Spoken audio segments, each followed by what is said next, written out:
Good morning and welcome to A-Level Physical Education. So if you are considering A-Level Physical Education, over the next few minutes I'll be telling you everything you need to know about the course in general and one of the areas. So as you can see, we've got quite a little bit of course information here for you. My name's Miss Podlaski and I'm Director of Sport, and I actually teach and lead on the non-exam section, which we'll come to in a little minute. You'll be studying the AQA syllabus, and the course is a 2-year A-level course. There isn't an option to study AS, and GCSE PE, whilst it's desirable, is not essential, although it is a great platform and building blocks for moving on to A-level study. Your examinations, the same as all other examinations, will be in the summer of 2022, and of those examinations, you will have 2 for A-level PE. You'll have 1 piece of written non-exam coursework and you'll be assessed practically. In terms of contact time over the 2-week timetable period, you will get 10 hours broken down into 5 hours per week. The course structure, paper 1 and paper 2. So everything in paper 1 we study in year 12 and everything in paper 2 we study in year 13. And these are broken down between sections A, B and C. So each area of our course is taught by a separate subject specialist, which we are really fortunate to have within our department. You can see there that both exams are worth 35% of the overall A-level, leaving 30% left for your non-exam assessment. This is where you will be assessed in your practical performance and supplemented by written coursework. We do have some expectations on the course in that you should be willing and actively involved within the school community and within your area of choice and expertise. We would like you to be fully involved in the extracurricular and in some way, shape or form, you are leaders in terms of our younger girls and our sisterhood. In terms of our university destinations, we have had a number of girls that have been to us with A-level PE that have gone on to study lots of the subjects in the right-hand side of your screen. We have a larger majority of universities except medicine schools, and they have 2 sciences and 1 other. And PE is highly complementary for such a wide range of university courses. And this is mainly because of our courses, high academic rigour and our content, as essentially you are studying 3 separate areas to A-level standard by our subject specialists. So you will study psychology, sociology and anatomy and physiology, all to A-level standard in the 3 separate areas. And like I say, down the right-hand side, we have had girls in our past 5 years or so that have gone on to study these courses with PE as one of their options. So medicine, human biology, physiotherapy, dentistry, languages, accountancy, and the list goes on. In terms of your non-exam assessment, this is where you will be practically assessed in a full-sided version of your activity choice. This will also be supplemented by a written piece of coursework where you will analyse and evaluate your weaknesses and start to use areas of the specification that you have learned in the other 3 areas that may be supplementary in terms of the solution to solve those weaknesses.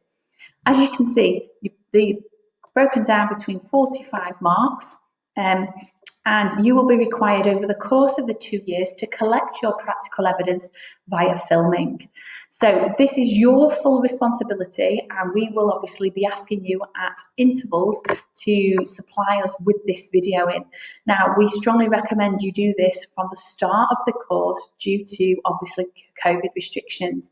So we are not sure how this is going to work in terms of moderation. However, normally we would have a moderator that comes in to moderate you practically. However, we anticipate this is going to be all video evidence in the future. You'll be selecting 2 areas of weakness, discussing the impact on your subsequent performance, and then identifying theoretical solutions as to how you would overcome that. Moderation will be Easter 22, so we have plenty of time to do it. However, the important section is collecting the evidence, all right? And this is, again, just important to note, really, that if there are any injuries, that we've got that supporting evidence should we be in that situation.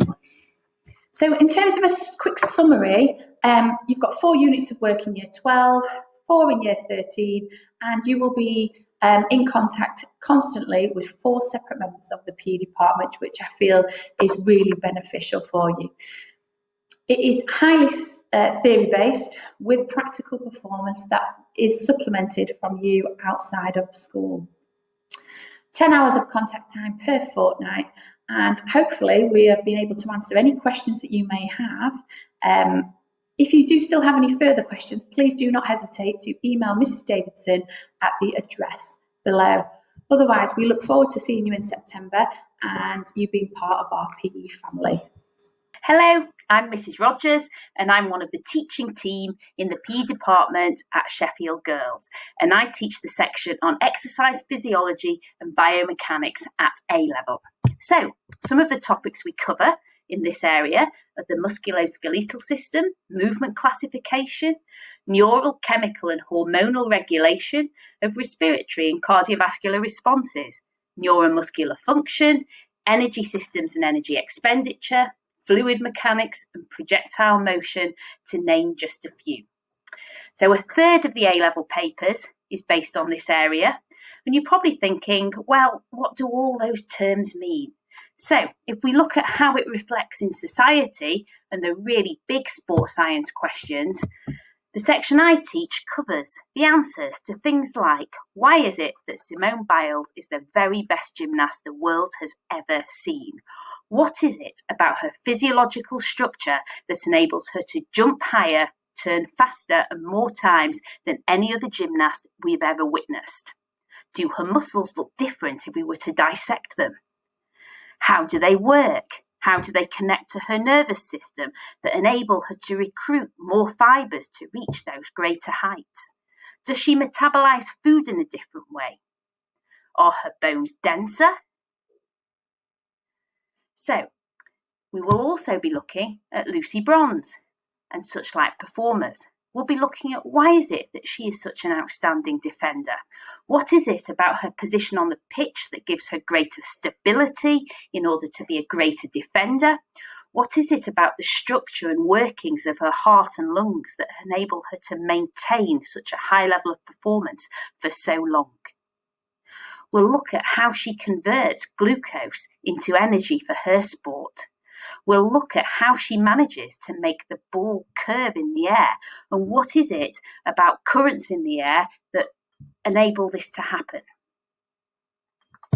So, how do we do this? We teach through practical experience, so we will ensure that you throw shot puts and javelins at different angles, at different heights and at different speeds to study projectile motion. We will teach using rigorous methodology. This may include learning through rote, reciting until things are ingrained in your mind. However, it will also include the innovative use of digital technology to enhance your understanding, recall and application. It's an exciting subject, and this is a very scientific section touching on biology, chemistry and physics and a little bit of maths. However, it's extremely rewarding and interesting. Hello, my name's Miss Russell and I teach the skill acquisition and sports psychology in the PE A-level. In Year 1, skill acquisition focuses on optimising the learning of a skill and the development of an existing skill. I'm going to talk you through a few topics and ask you a few questions. So, within feedback, what type of feedback do you respond best to? As a coach, how would you choose the best method of teaching a skill? Within information processing, you might think about what is the decision-making process? How does it work? And if you make a bad decision, why was that bad decision made? Have you got a fast or slow reaction time? We're aiming to understand why this is, and also think of some strategies to improve the reaction time. Within sports psychology, we're looking at optimizing the individual and team performances. So this is looking at elite performance. We're going to be thinking about how you perform under pressure. So are you a clutch performer like Federer and successful under pressure, or do you choke and maybe miss the penalty like Steph Houghton did in the semi-final of the Women's World Cup? Do you feel worried and sick, maybe have an elevated heart rate before a major competition? We aim to understand anxiety and arousal and investigate this further. We'll ask the big question, can you lose before you even leave the changing room? We're looking at personality, and we'll investigate the theories to see whether we can predict the behaviour of a performer before a competition. We'll think about how the audience affects the performance. Having the audience there, does that hinder your performance or does that improve it? And of course, we're going to think of strategies to optimise performance, stress management techniques, and you might use some of these already.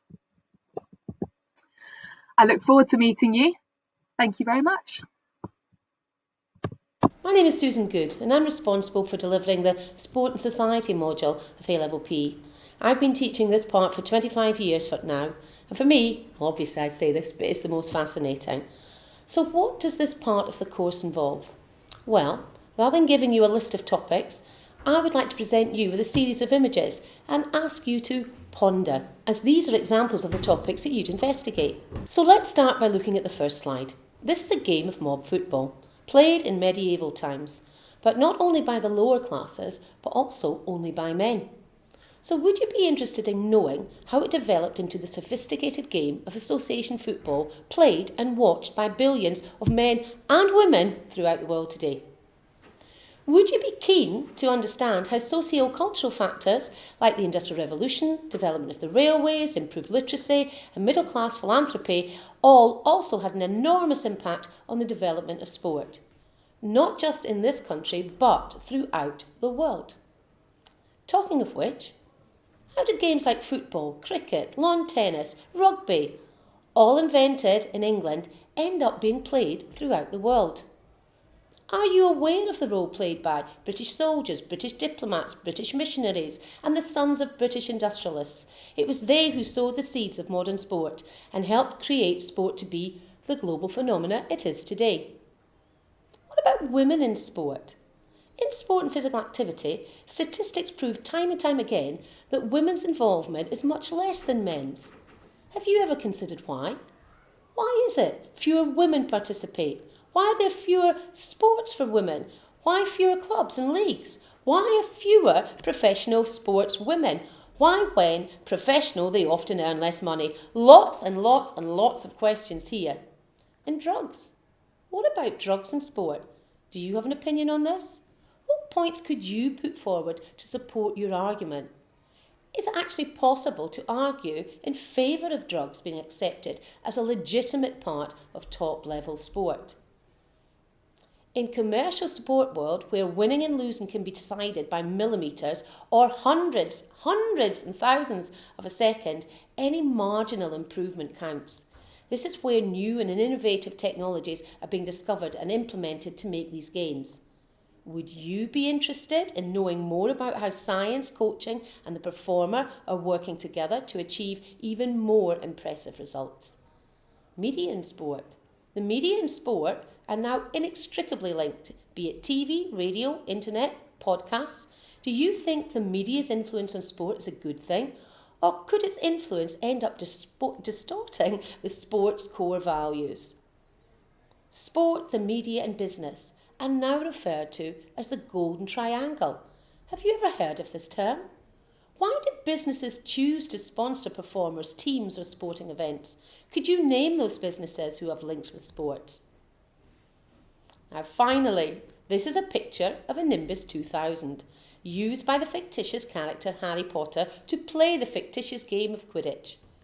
Could you argue for Quidditch to be classified as a sport? What exactly is sport? If any of this has piqued your interest, then I promise you, you would absolutely love this section of the A-Level PE. And I so look forward to meeting you in September. Thank you.